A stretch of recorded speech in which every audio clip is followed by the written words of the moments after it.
They were almost 2 days without eating, so much they were transported with joy. They broke about a dozen laces in trying to lace themselves tight, that they might have a fine, slender shape, and they were continually at their looking-glass. At last the happy day came. They went to court, and Cinderella followed them with her eyes as long as she could, and when she had lost sight of them, she fell a-crying. Her godmother, who saw her all in tears, asked her what was the matter. "I wish I could, but she couldn't finish for sobbing.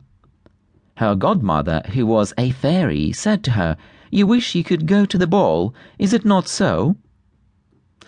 "Alas, yes," said Cinderella, sighing. "Well," said her godmother, "be but a good girl, and I will see that you go."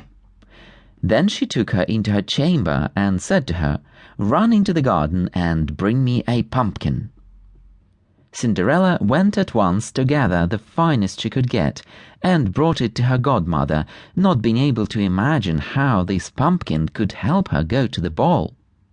Her godmother scooped out all the inside of it, leaving nothing but the rind.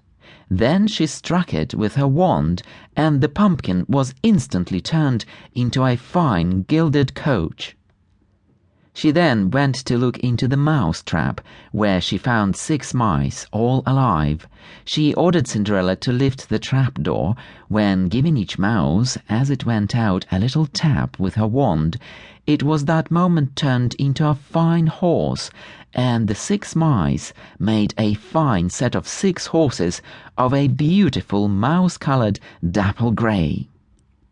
Being at a loss for a coachman, Cinderella said, "I will go and see if there isn't a rat in the rat trap. We may make a coachman out of him." Cinderella brought the rat trap to her, and in it there were 3 huge rats.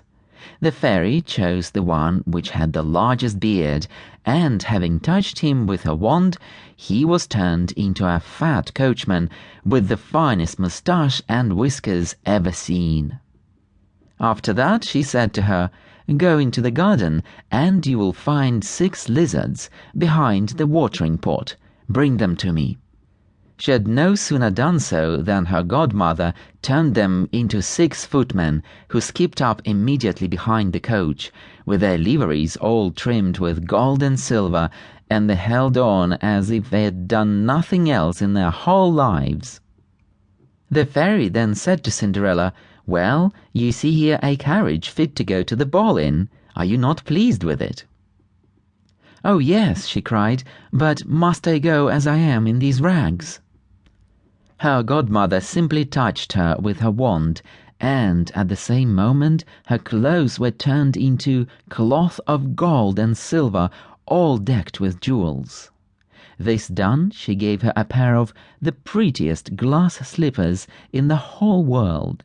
Being thus attired, she got into the carriage, her godmother commanding her, above all things, not to stay till after midnight, and telling her at the same time that if she stayed 1 moment longer, the coach would be a pumpkin again, her horses mice, her coachman a rat, her footmen lizards, and her clothes would become just as they were before.